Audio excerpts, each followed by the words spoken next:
Good morning, Mr. President. Today we present to you the Honorable Minister for International Development and Cooperation for Norway, Mr. Åsmund Aukrust, who is here to pay a courtesy call on you with his delegation. The order of proceedings we'll start with introductions on the Zambian side, and then the Norwegian side will introduce themselves, and then Minister Aukrust, I'll invite you to address the President. And then before the President responds to your address, I'll invite the Honorable Ministers present to address the floor as well. We will now begin with, we will also end with a photo session on the outside of State House grounds. We'll begin now with introductions. Good morning, Mr. President. Good morning to our delegation. My name is Blessings Kafwanka. I'm the Assistant Director for the Europe Unit at the Ministry of Foreign Affairs. Thank you. Good morning, Mr. President. Welcome, our visiting minister. My name is Lovasi Mungandi. I'm Director for Development Cooperation and International Organizations at the Ministry of Foreign Affairs. Good morning, Mr. President. Good morning to our delegation. My name is Prudence Kauma. I'm the Permanent Secretary for Planning and Administration in the Ministry of Finance and National Planning. Thank you. Good morning, Mr. President, and a warm welcome to our guests. My name is Chipa Mwanawasa, Policy Advisor to the President. Good morning, Ian. Welcome. I'm Metamboyu Gunderson. I'm the Permanent Secretary responsible for International Relations and Cooperation in the Ministry of Foreign Affairs. Good morning. Welcome. Stombeko Msokotwane, Minister of Finance and National Planning. Good morning, Mr. President. Good morning once again, and welcome. Happy to see you again here in Zambia. Thank you. Complete the introduction. Sorry, I'm Mulambo Haimbe, Minister of Foreign Affairs and International Cooperation. Thank you. Good morning, Mr. President, honorable ministers. My name is Iden Erkstad, and I work at the Africa section at the MFA in Norway. Good morning, Mr. President, honorable ministers. My name is Sondre, Chief of Staff to the Minister. Good morning, Mr. President. My name is Jafar Haidar, and I'm the Political Advisor to the Minister of International Affairs. And good morning, Your Excellency, Honourable Ministers. I'm Ingrid Mikkelsen, Norway's Ambassador to Zambia, based in Malawi, another 4 days. Great. Honourable President, Ministers, members of Aukrust, and I'm the Minister for International Development, and I am very excited to be here in Lusaka. We came in last night, and we came directly from Joburg.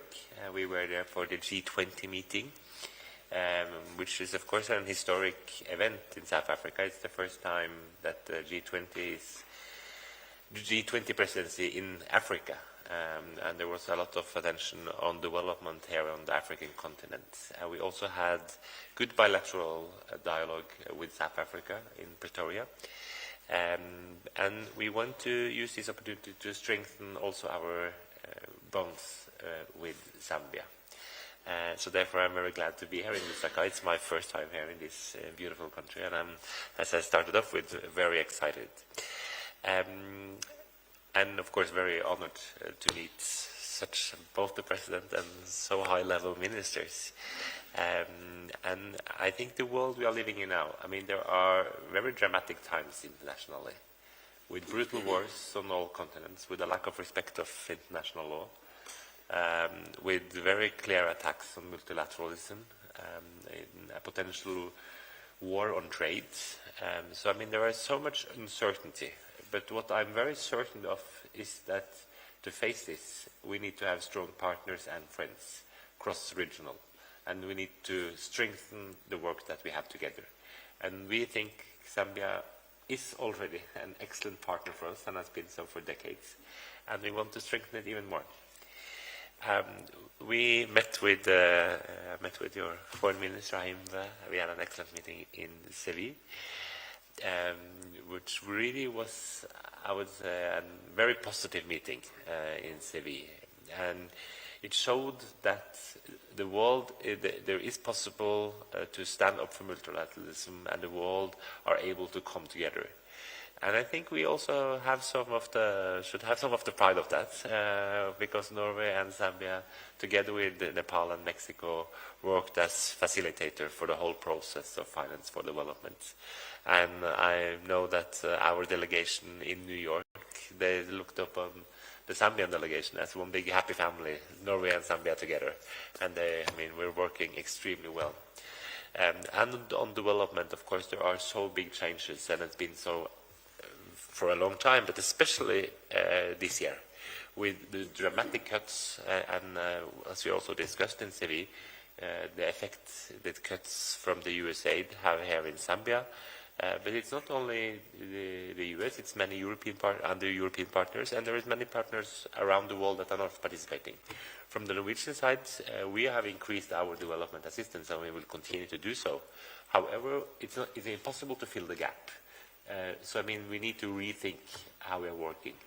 And therefore, we would like also to use this opportunity to discuss this, as we also did in Seville. And I think maybe the two most important answers is more private investment, and how to have more private investments and work on trade and investment, combined with domestic resource mobilization. When we are able to do that, we can really do big things. If we both could have more private investments, create more jobs, and get more resources to the states, which again can go back to the people. And so I would love to hear more on how you see this here from Lusaka, and how we can work together related to this. Let me also say that one of the things that I have of highest concern, and there are many things I have concern of at the moment, is the very lack of international law internationally. And this is a threat to all of us, because in the end, it's the same international law that protects all of us. And especially smaller country, I would say. But in the end, we all depend on international law and international cooperation, also the superpowers, but especially countries like Norway, Zambia, and others. Therefore, I just would like to thank you so much for the very important voice that Zambia had related to the war in Ukraine. Of course, this is also a matter of our own security back in Norway, because Russia is also our neighbor, and if they win in Ukraine, that is a threat, for everyone, but especially the neighboring countries. So therefore, we from the Norwegian side, that we have a very principled foreign policy, where we stand up for international law, wherever it is violated. If there is in Eastern DRC, or in Gaza, or any other place. In the end, we really have to stand up for this at this very urgent moment. So let me just end by saying, again, I'm very glad to be here, and also to learn more about this beautiful country and how we can work together, and also to see the strong improvement that has been done under your leadership. And I know it's been a challenging time also in Zambia, and I think you impressed the whole world with how you faced the drought last year. It could ended in a much worse situation. We really need strong leadership when it comes to how to manage more extreme weather, which will be the future, unfortunately. That was, I think, a good role model. So once again, President, it's great to be here. Thank you, Honorable Minister. I now invite our Minister of Finance first, and then the Honorable Minister of Foreign Affairs to share your reflections.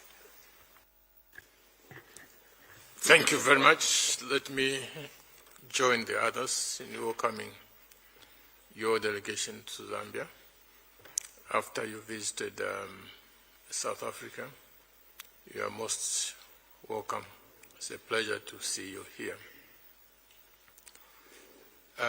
We also want to thank you for the cooperation that we had working together with you and Mexico, leading to Spain. I apologize, I should have been there. Unfortunately, I couldn't because I had urgent domestic issues to deal with here. But I followed the progress, and I thank you for the leadership in getting to where we reached. We, of course, coming out of Spain, the challenges of international development finance, it has never been bigger than what we see today. I think for us in Africa, we knew that assistance, aid, would not be perpetual. At some point, it is to end. What has been a little bit difficult, though, is the abrupt nature with which it has happened. But that is the reality. We have to face it. And from the very beginning, this administration, the agenda was fairly simple. Deal with the unsustainable debt that we found ourselves in. And want to thank the international community, European Union and others for assisting us to get us to where we are now, where most of the debt has been restructured. That is positive. And that sets the stage for achieving one of the most important things that we need to achieve today, which is that of attracting investments, because clearly investment is what we need mostly now to be able to drive our economies to bigger sizes, and that is what is going to enable us to also, in a truthful and a meaningful way, to say to aid, thank you so much for all the assistance that you've given. Now we are on our own, and we take that very, very seriously to attract investments in the country. That is what is keeping us busy now in the aftermath of the debt restructuring. We are busy attracting investment, and the results are beginning to show positive. The last 4 years, every single year, we've had positive growth taking place, inflation coming down. We are able to spend more money on our social sectors. We got back to free education. We have invested into, yes, we have got back to hiring teachers, we've gotten back to hiring more health staff. So that's the way it is. But we need your friendship, we need your cooperation in the new world. We need it in two respects. Firstly, the investments.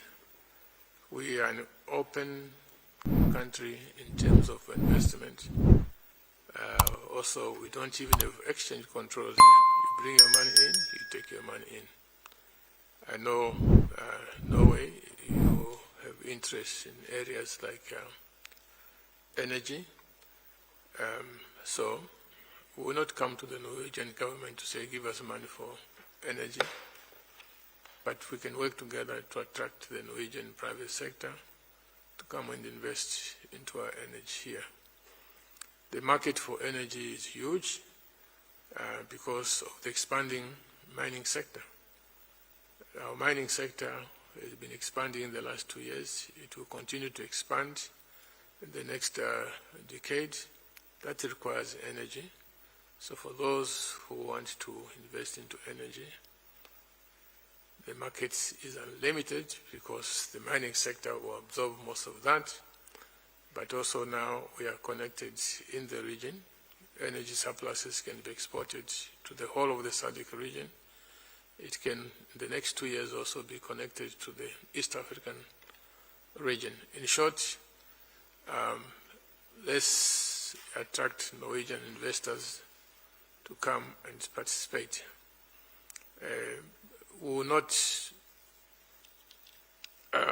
We are really open to anyone, be they be from Arabia, may they be from Brazil, may they be from Europe, wherever it is, Asia, China, India. We are open because that's what we ought to be. Then the next respect in which we need your cooperation is on openness in trade. If we are going to expand production, which is what real growth means, with our population, just like you know, a small population, huge territories, the surplus must be exported. Okay, the surpluses must be exported. Now, that requires that we have a predictable and stable world trading regime. If that is closed, then I'm afraid we are being pushed back into poverty. So those two areas, attracting investment from your country and also keeping the trading regimes open, I think this is what is going to help. You should not be scared that if we produce more and add more value here, then we'll take jobs from you, we'll actually add more jobs to you. Because when we are rich, we can buy more from you.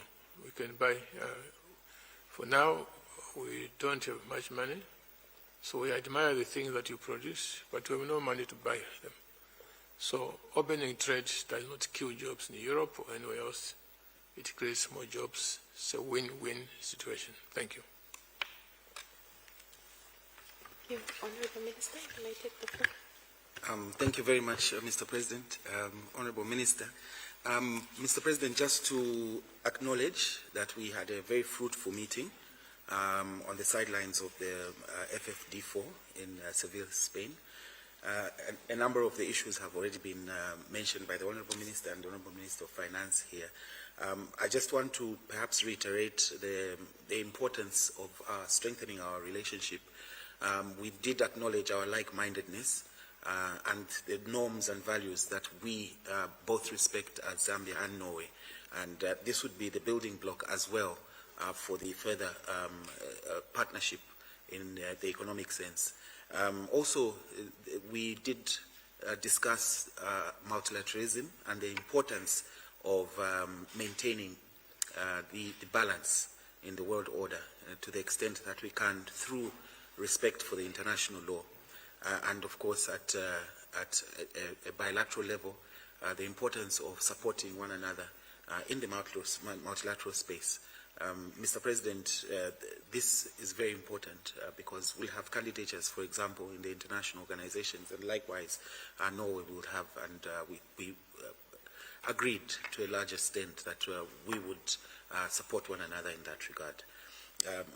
Most importantly, in terms of the strengthening of our relationship, which has, as the Minister noted, has been there for decades, there are several activities that we'd want to undertake, including the Honourable Minister visiting us. Is an important step towards strengthening that relationship. So we look forward to continued engagement with Norway in a positive way, as we have done over the last decades and going forward. Thank you, Mr. President.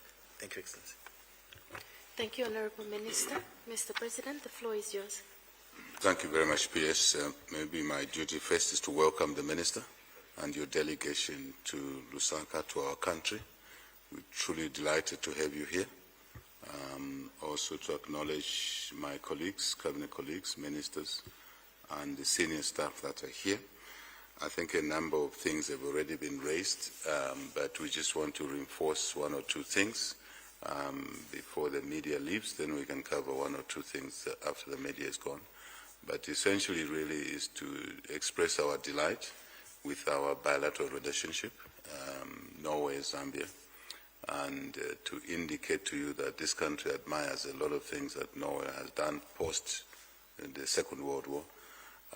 Your management of the resource envelope that you have, oil, gas, forests, very admirable. My early days in opposition, I visited Norway. I was a visitor of the Norwegian government.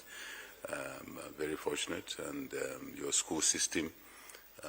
That's why, really it's important that Norway was able to invest in the children's development skills for the economy. So we truly admire those achievements that Norway has scored.